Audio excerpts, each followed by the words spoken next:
Hey you guys, today we are going to be making delicious salmon cakes. They're very simple to make. You can either start with fresh salmon that's already been cooked, or you can use a shortcut with a can of salmon. This is a 14-ounce can of salmon. What you do is take it out. You might see some skin on it, you might see some cartilage, some bones. You want to comb through with your fingers and just take all that stuff out. Maybe rinse it a little bit if you see something that looks a little weird. And you will get, after you're done with all that, you'll get your nice, delicious pink salmon. So we're going to add to our salmon here. We have some corn, and I have some peas. These were frozen peas. I just quickly rinsed them under the water just to take the chill off. But you want to leave them a little frozen so you get a nice snap. And I have some diced pepper here. Now, I'm using a yellow pepper because that's all I had. I would recommend, if you have a red one, use red, because then this way you get some nice colors in your fritter. Alright, so we're going to go ahead and we're going to get started. We'll just add our corn.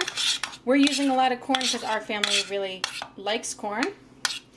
And we got our peas. If you don't want to use peas, you can do chopped scallions, cilantro, even chopped celery. Anything that has some nice color, because we want to freshen this dish up with the addition of some nice color.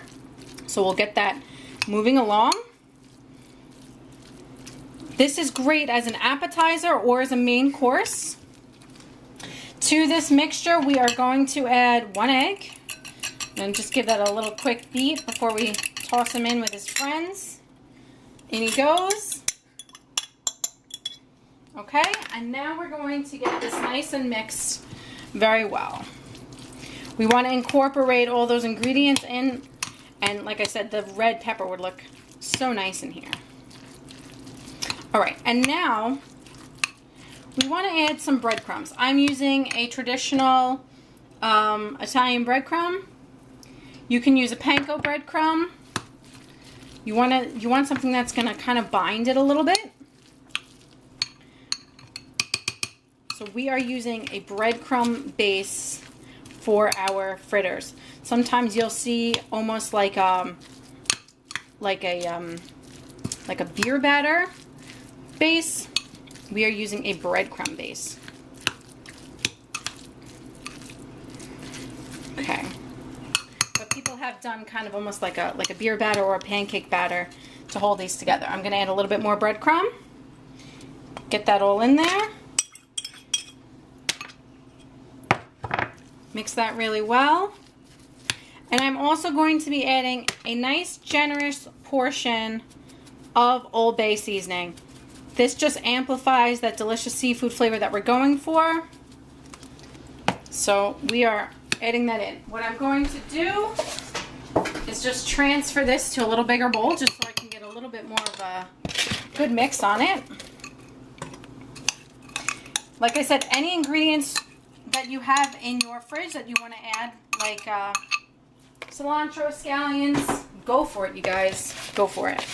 Alright, so here's a nice mix. You want to keep it chunky. I could probably even get away with adding another egg to this, but I think we'll be alright. So what you want to do is form patties with your hand. Just get a nice big scoop. Nice big fritter size scoop that is going to fry pretty well. We will be doing a fry on these. You could also bake them if you'd like. I'm also taking some extra breadcrumb and I'm just dipping the edges in breadcrumb just to give it a little extra on the outside. So this is a nice size patty here. I'm going to make a few more.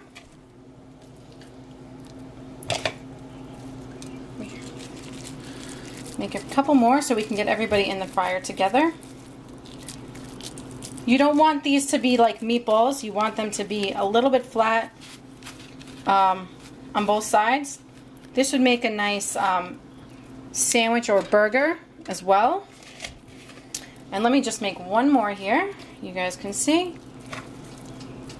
If you don't want to add the corn or the peas, that's entirely up to you. We like the little extra pop. Alright, one more. You guys are super patient. Thanks for hanging on. All right, let's get these guys into our oven. I have here some vegetable oil that is heated up in my wok, and I'm going to slowly add my fritters so they don't splatter everywhere. You can very easily make these in advance. Just keep them on a tray and in your fridge before you're ready to fry them, and just fry them up right before your guests arrive. Easy to make ahead. We just want them to be a little golden on both sides. I am going to be serving these alongside delicious curried mashed potatoes that I made with a dip that I premiered in an earlier video. I will link that at the end for you to see. You simply boil your potatoes. I used Idaho potatoes. You can also use red potatoes. Boil them up, chop them up, and then add the sauce mixture. You will see the mixture at the end of this recipe. I will link that for you. All right, they're starting to get a little bit golden. They only take a couple minutes, you guys. This is a nice, quick dinner or appetizer. They're getting that beautiful golden brown color.